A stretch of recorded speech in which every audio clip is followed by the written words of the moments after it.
This is Jarl Magnus, battle reporting from the front lines. In all my years of journalism, I've never seen a lineup like this.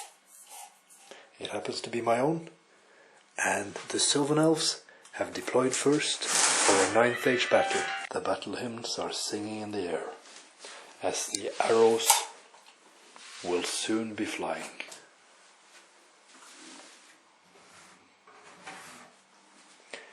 The deployment is a frontline clash, and the objective is to capture the flags. The highborne elves on the other side will be deploying counter to the Sylvan Elves.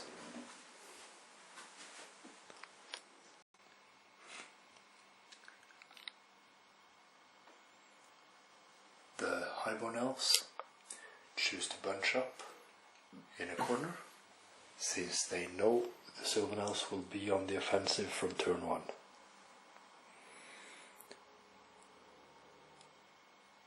They're in a ruin with their northern sea guards, and otherwise as far behind as they can get.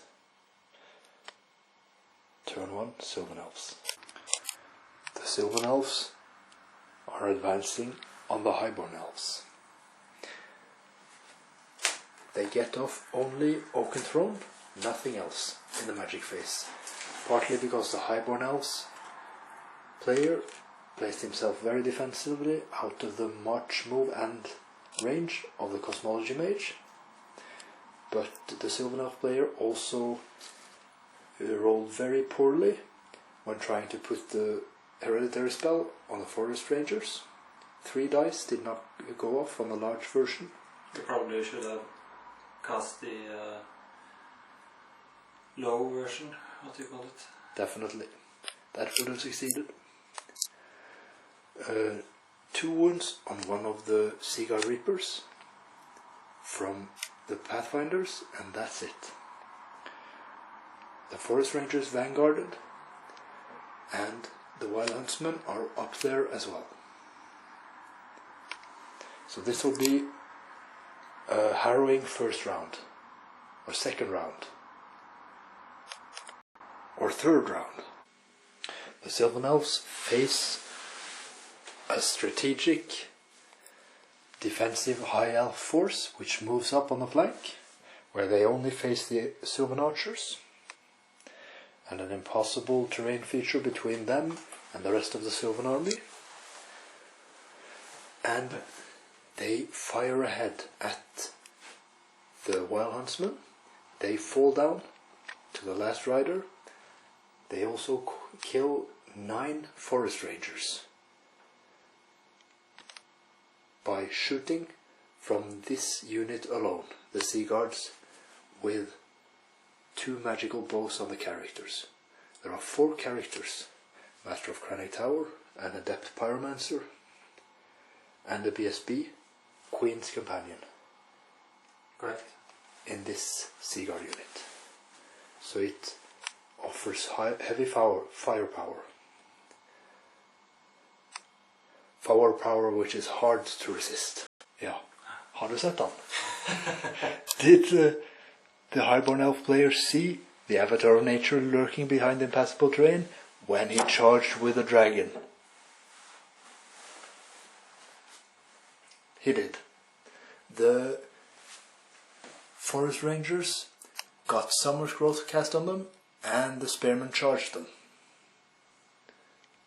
This is turn 2 for the highborne elves. The Sylvan Elves kept moving up and moved the forest ahead. The bolt thrower was killed by poison shots. Yeah. On round 3, the Sylvan Elves retreat with the archers and round the impassable terrain corner with the blade dancers. The Forest Rangers were killed by the Spearmen, run down after the Spearmen charged them. And the Cosmology Master on the Sylvan Elf side was killed, shot down by all the fire from the Bolt Throwers and Sea Guards, along with all the Sylvan Sentinels.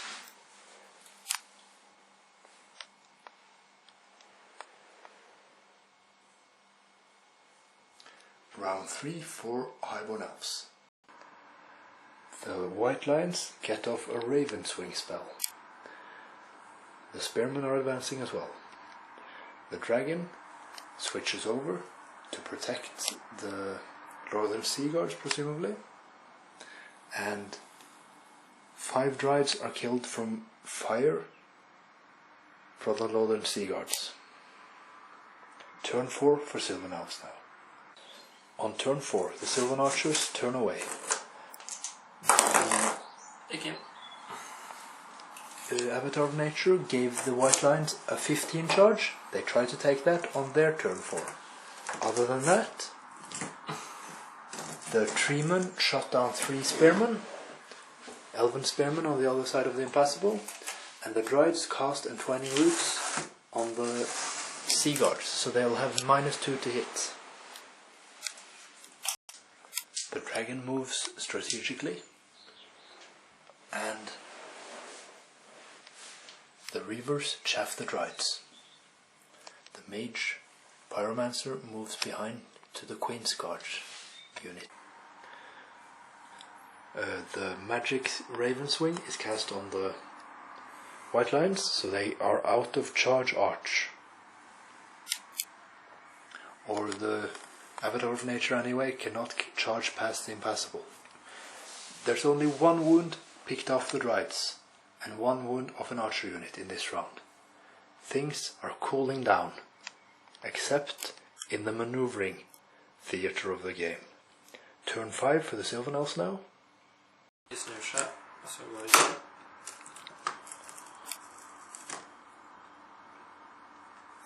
The Sylvan elves use their turn 5 on moving up on the lion guards, who in their turn 5 turn around to face them again. The Dryads move backwards. They get off Know Thine Enemy, so they have 2+ weapon skill, but they did not get entangling roots off on the sea guards again.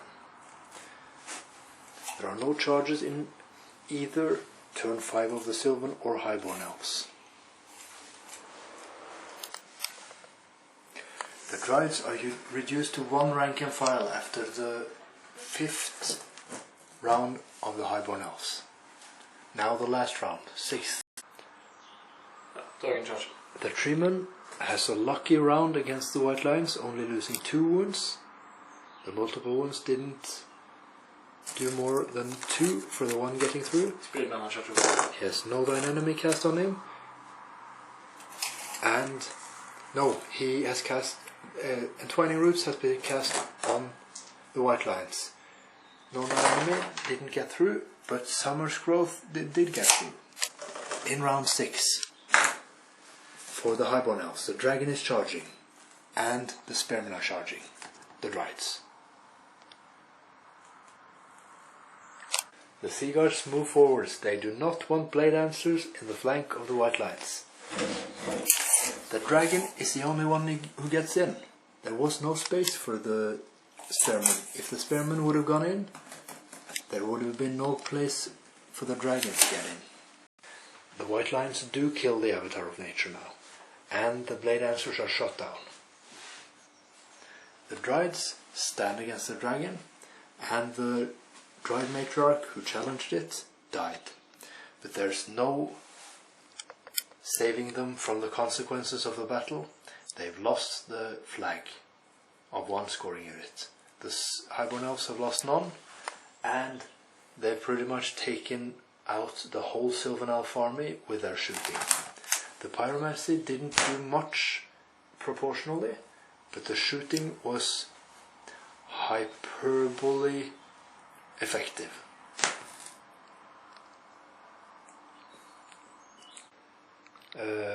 Analysis of the battle. The 2 units on the Sylvan elf side who tried to advance with vanguard and speed up to take the shooters were a wild card. I'm probably a bit too alone in the beginning. Yeah. So I could target them pretty easily. Focus my fire on them.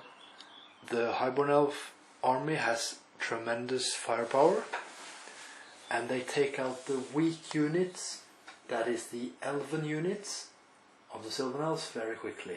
The Dryads are pretty stalwart, but there's only one block of Dryads in this Sylvan Elf army, so all the other units had to watch out for the highborne elf shooting, and they picked pretty much everything turn by turn. Entwining Roots ruined one of the shooting phases for the Sea Guards. But every other round of the battle they pretty much shot up what was in front of them.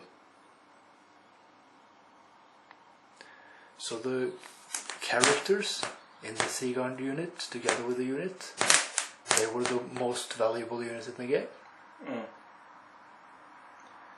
By far. I really liked the Master of Convict Tower configuration. He gives 5 spells and 3 strength 5 shots for very low amount of points. So I think it's a lot of utility cramped into one character. What's his point cost? It's not much. I can check that quickly. I think it's only 300 and something points. Wow. Must have 375 points. That's a lot. For 3 strength 5 shots and 5 spells.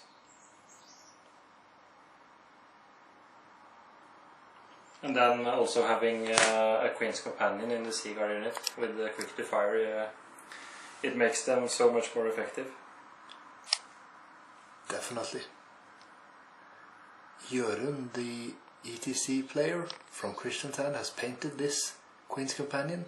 It looks great in the gloomy ambient surroundings we have here.